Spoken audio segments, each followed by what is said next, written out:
Hello, Strategist here, and for today's video, we've got Halflings, the hobbitses of the not copyright realm, because really that's what they were. And now, they've been redefined so many times. At one point, a Halfling used to just be a half-dwarf, half-elf, hence Halfling. And then you'd have which genetic code they drew from, basically, with tall fellows and things like that. But now they're their own things, and they have 6 hit points. They are small, but they move 25 feet. Their strength, their primary flaw is strength, and dex and wisdom are their bonuses.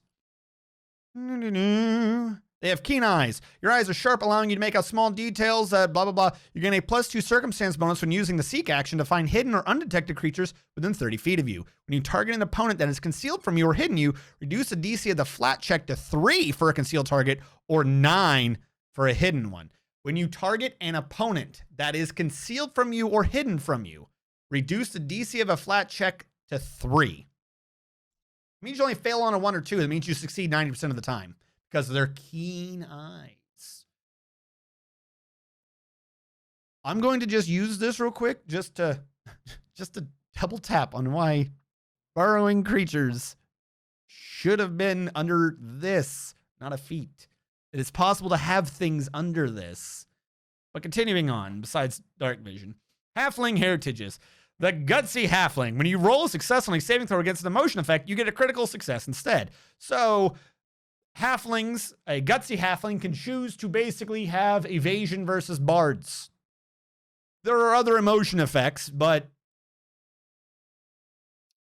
if you get a success, you get a critical success instead. Basically, if you succeed, it counts as a nat 20. So whatever the critical success people would normally get for that save, you now get it. Like Halfling, when you regain hit points overnight, add your level to the hit points gained. When anyone uses the medicine skill to treat your wounds, you can eat a snack to add your level to the hit points you gain from their treatment. I love this. I love this. This is so goofy. It's not bad. It's just really goofy. All right. So first of all, you regain hit points overnight. Add your level to hit points regained. That's pretty useful. It's not as strong as certain other healing effects we've seen, but that's pretty good. When anyone uses the medicine skill to treat your wounds, you can eat a snack to add your levels and hit points you regain from their treatment. So, spoiler for in the future, there are feats and abilities that let you treat wounds more often and better, particularly that we're focusing on right now, more often.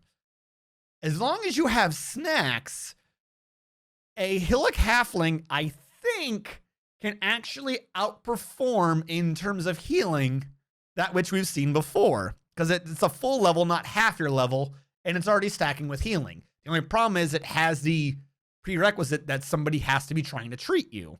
It says when anyone, so you could be treating yourself, I think, but you need snacks. What qualifies as a snack? This is second breakfast. They can avoid copyright all they want, but it's a freaking hobbit. This is a freaking hobbit, and they're eating second breakfast. Nomadic Halflings. You gain 2 additional languages of your choice, chosen from among the common and uncommon languages available to you.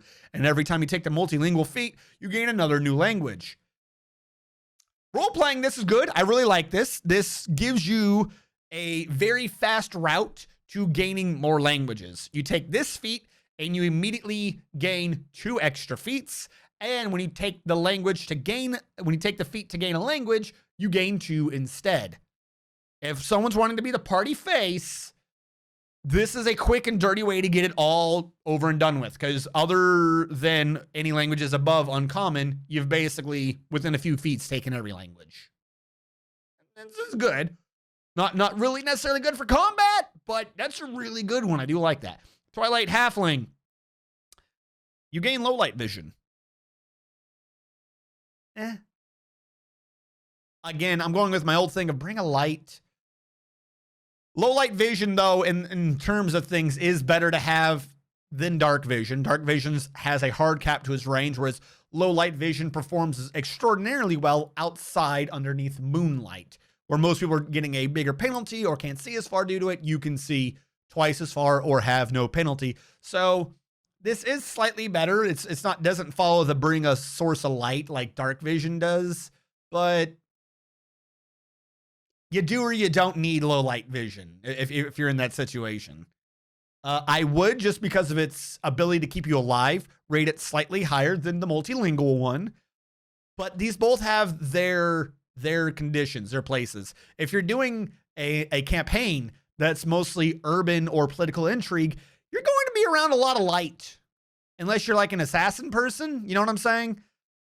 So it just depends on your campaign. These two are about even to each other. And then Wildwood Halfling, you ignore difficult terrain from trees, foliage, and undergrowth.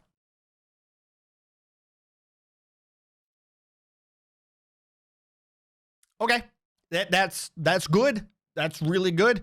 It mentions that you hail from a jungle or forest, but it doesn't say specifically that you need to be in a jungle or forest. It just says you ignore difficult terrain from trees, foliage, and undergrowth. I could see a lot of times that this could be argued. If, for instance, using my absurd examples, if you are fighting through a baron's front lawn and he has hedges and the like, you should be able to just easily go through them. After all, they are the equivalent of either foliage or undergrowth.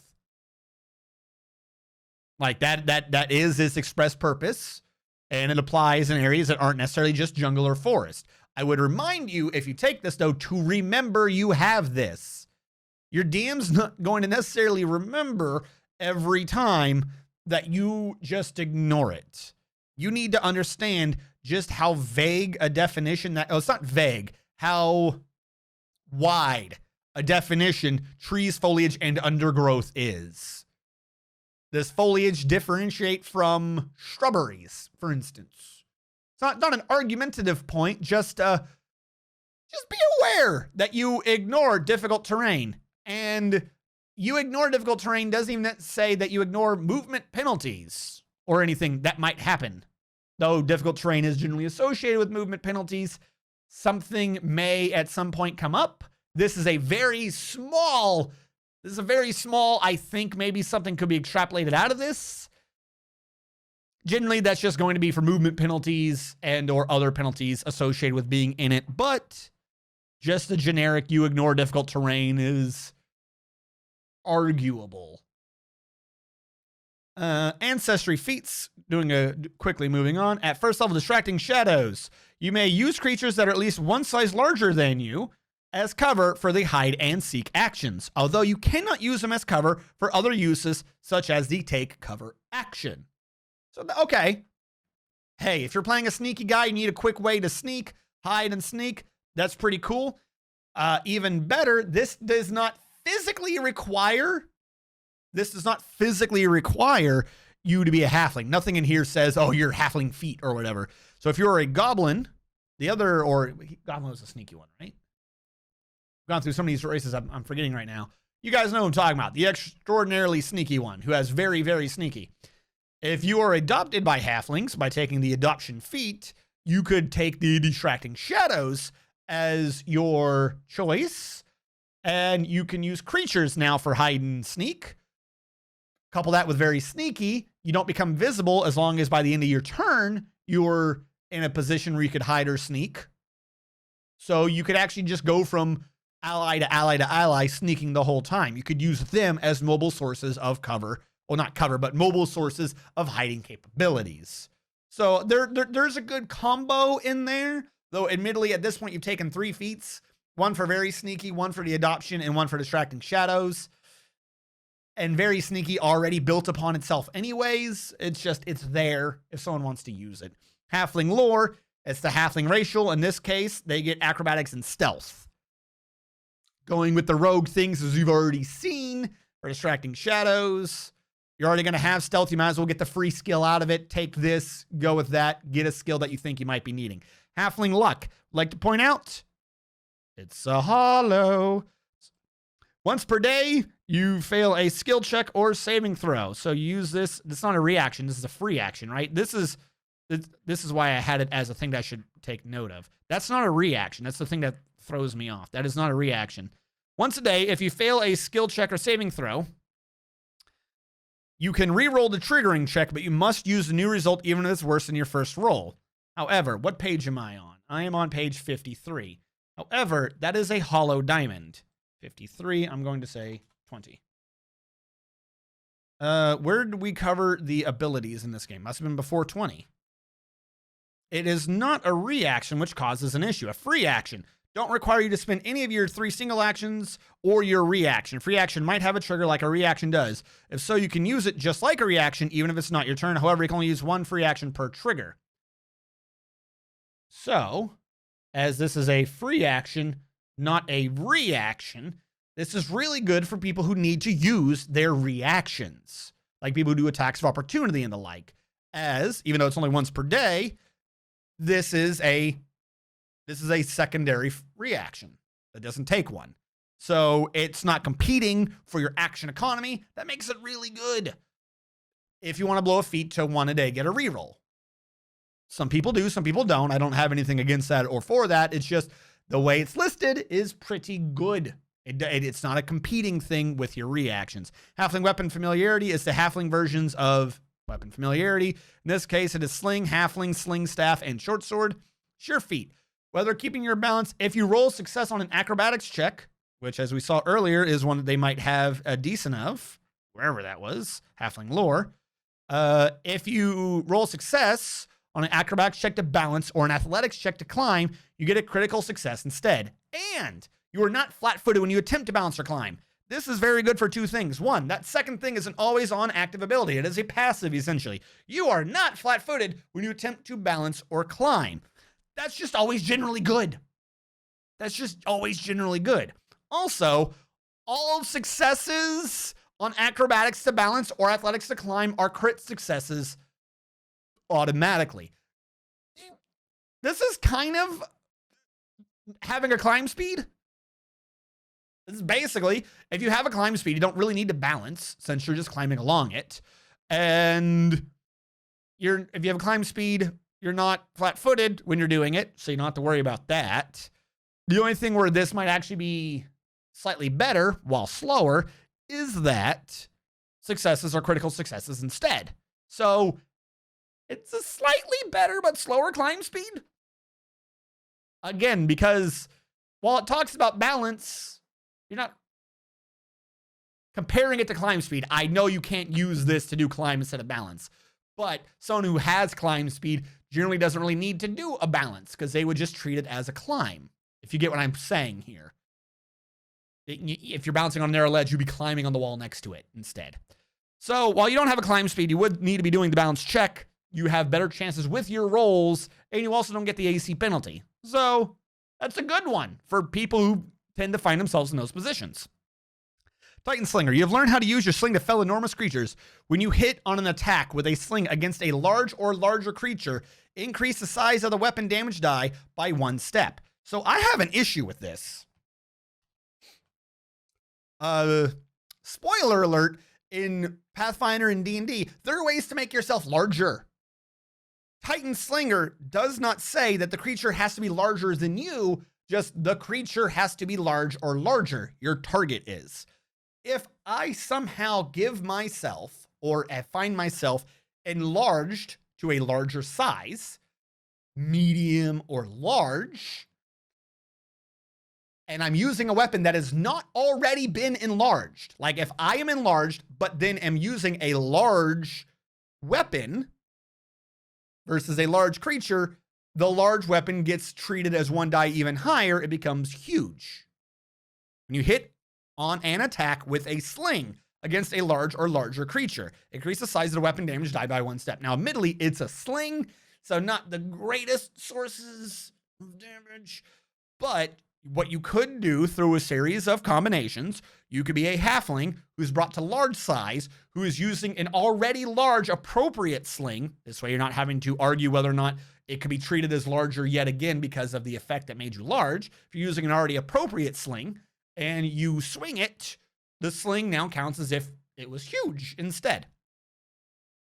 Just a way to get quite a bit of extra damage out of what would normally be treated as a really low level feat. At this point, you're slinging huge boulders.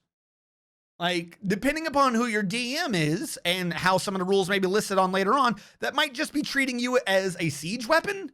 Because when a boulder gets large enough, it's just a siege weapon. So, though, to be fair, it does say creature, so you wouldn't use it as a siege weapon versus a castle.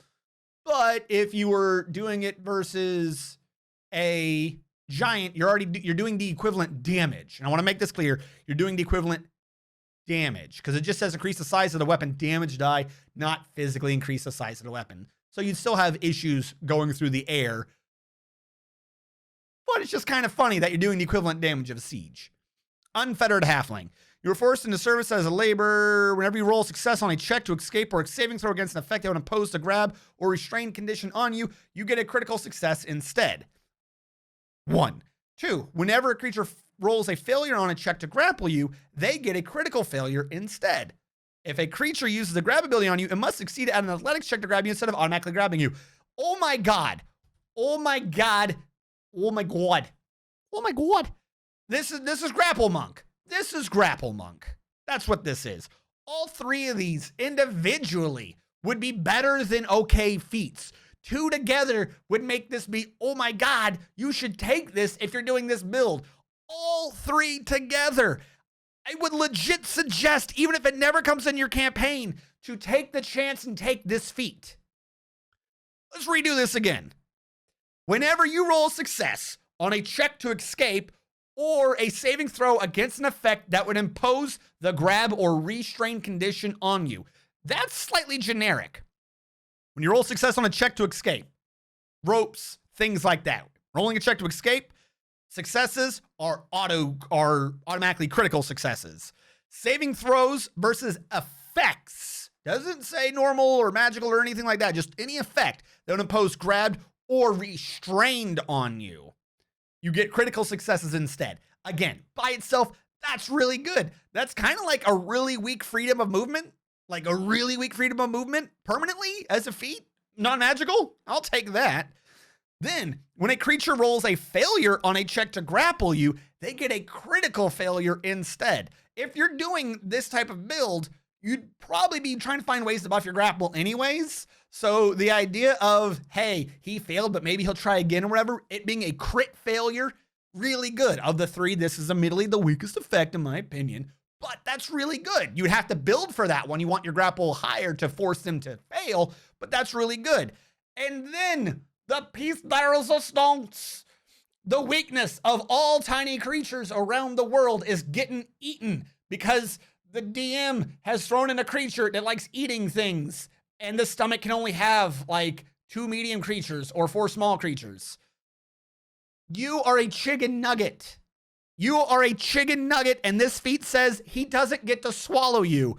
He actually has to try to grab you. Now, I know this is grab, not the swallow whole ability, but the swallow whole ability is usually immediately following someone with a grab ability. So this actually applies to more than just the people that eat you. But I think my point is still there. They don't just get to automatically grab you. They got to struggle. You are the greasiest chicken nugget, and they will not eat you this day. I love this feat. Again, the third one depends upon your DM doing anyone who has grab. I feel like that's likely to come up at some point. So making the DM do a roll that he wouldn't normally need to do a roll, the more rolls you have to do, the greater chance you have of failure. The less rolls you make yourself have to do, the better chance you have generally of succeeding. Making the DM do a roll means there's a chance he fails. And also, if there's a chance he fails, then there's a good chance you're going to live. You're going to live. The first one, really good. That's if you've already ended up in a situation or about to end up in a situation where you're restrained.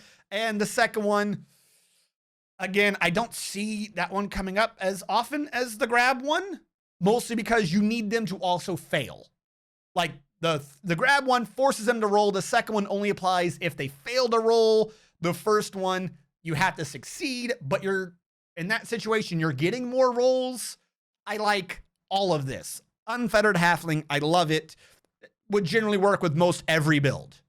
I generally can't think of a build where not getting grabbed is working against you. Wizards don't want to get grabbed. Sorcerers don't want to get grabbed. The Barbarian is going to have enough of a thing so that if you dare try to grab him, he's going to punish you for it. Everyone has something they can get from this feat. Hell, even rogues because of the escape effect. Yeah, no. Everyone should take this feat. Unfettered Halfling. Watchful Halfling. You gain a +2 circumstance bonus to perception checks when using the sense motive basic action to notice enchanted or possessed creatures. If you aren't actively using sense motive on an enchanted or possessed creature, the GM rolls a secret check without the usual circumstance bonus and with a -2 penalty for you to potentially notice enchantment possession anyway. In addition to using it for skill checks, you can use the aid basic action to grant a bonus to another creature's saving throw or other check to overcome an enchantment or possession. As usual for aid, you need to prepare by using an action on your turn to encourage the creature to fight the effect.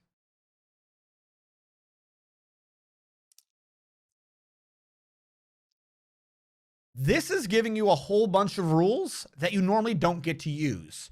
So I do recommend this. However, I can't recommend it as highly as a grapple one. 1, getting a 2 circumstance bonus to see whether or not someone's possessed. If you are making this roll, you as a player already know they're possessed because this is you actively having to do it. So for this, you get a +10 bonus to do a check to allow you to pretend you're not metagaming. Even if you're the greatest role player and you put yourself in a position of weakness knowing that a party member has been possessed, you as a player have already looked up a rule. You've already looked up how to fight him off. Like, you know he's going to attack you. You're role-playing that you don't know, but you know he's going to attack you. So as a player, you've already looked up what your AC and shit is. You've already kind of got an image in the back of your mind of what his attack bonuses and the like are. This +2 bonus makes you 10% more likely to actively be allowed to oppose this person. The second one is good, but it has the same problems that I always mention. Namely, unless you have the utmost faith in your GM, you're going to feel cheated when this doesn't work. The GM rolls the check for you and with a -2 penalty. Since you didn't know the roll was happening, and it doesn't necessarily point out how often the roll should be taken, if someone is possessed for over a minute and you never noticed it, did the GM only roll the 1 check? Did you feel like you should only make the 1 check? Every single time he talks to you, get a check. At some point, you're going to feel a bit cheated. It's a good ability. I generally like this. It's just I've never seen this not kind of lead to someone feeling cheated. So I don't put much faith in that ability for as powerful as I think it is, just because it's a weird setup. In addition to using it for skill checks, you can use the aid basic action as a bonus to allow them a saving throw, a bonus on their saving throw to overcome an enchantment or possession. This is really good. So this is saying normally you do aid to help someone with their attack or their skill check. This is letting you use the aid action to help with a saving throw. And you're adding 2 to them. All things being even, a saving throw is probably already set to be about 55% success. Adding 2 to that brings them to 65%. That's actually not nothing. And I'm going with this assumption because rolling the number or higher tends to free you. The DC is going to be around 10. All other bonuses being even, the DC is going to be around 10. 10 is 55%. 10 or higher is 55% of your rolls. So this would mean that they would succeed on an 8 or higher, all things being even. That's really good. I would suggest this feat. This is a feat I think people would generally benefit from. One of the 3 effects I don't put much faith in, and the other one above this was far better. But this is really good. This is a really good feat. Cultural Adaptability. You gain the Adopted Ancestry General feat, and you also gain 1 first-level Ancestry feat from the Ancestry you chose for the Adopted Ancestry feat. Ha, ha, ha, ha, ha, ha. Halflings can just choose to be adopted because fuck it. So for 5th level, they get to use a racial feat to gain a general feat. That general feat being a feat that lets them get a racial feat. And they gain a racial feat. Like, the feat normally lets you choose the ability to. This one is letting you also gain a feat. So for one feat, you've gained a general to let you choose racials, and then you gain a racial. 1 feat for 2 feats. Because that general feat keeps applying afterwards for all the other racial things. So as I mentioned with the Goblin Halfling combo, this for freebies almost lets you do it backwards. You get a first level Ancestry feat for free. You could choose goblins. However, you could also for free choose the elven thing, assuming you're above 100 years old, which there is a possibility of you being 100 years old. So you could do that. And you can gain the elven ability to change up all of your skills whenever you want, which is pretty cool. Halfling Weapon Trickster, it's just the expansion to the Halfling tree that a lot of these races have. 9th level, Guiding Luck. Prerequisites, Halfling Luck, which was the free action reaction to reroll a throw, and hopefully it's better. Luck guides you the right way, names, you can use it twice per day. Once in response to its normal trigger, which was you fail to save, and once when you fail a perception check or attack roll instead of the normal trigger. So what Guiding Luck is doing is, they worded it slightly weird. Guiding Luck is not letting you essentially use Halfling Luck twice per day.